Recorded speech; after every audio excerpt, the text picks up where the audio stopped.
American Dream Machines. Everybody wants a piece of the American dream. American Dream Machines is rock and roll and beautiful cars. It was Hendrix, Born to be Wild, and Heavy Metal Thunder. These were the designs of Harley Earl, a masterpiece grille. These are the cars that people dreamed about in the 50s, and they still dream about them today. True works of art on four wheels. Welcome to Car Heaven.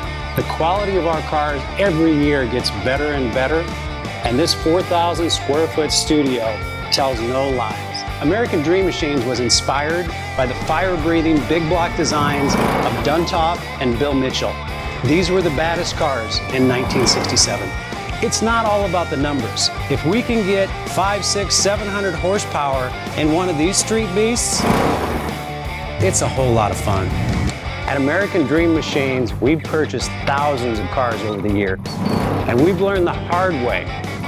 We had to fix them.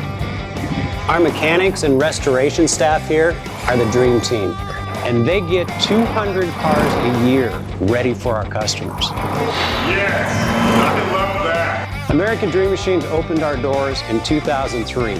We've sold thousands of cars all over the country and all over the world. We have beautiful cars here, and you should own one.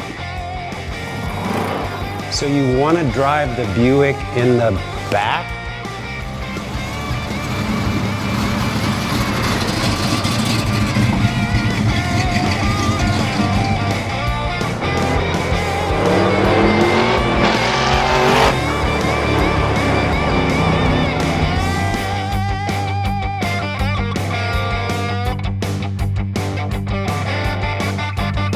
Just living the dream.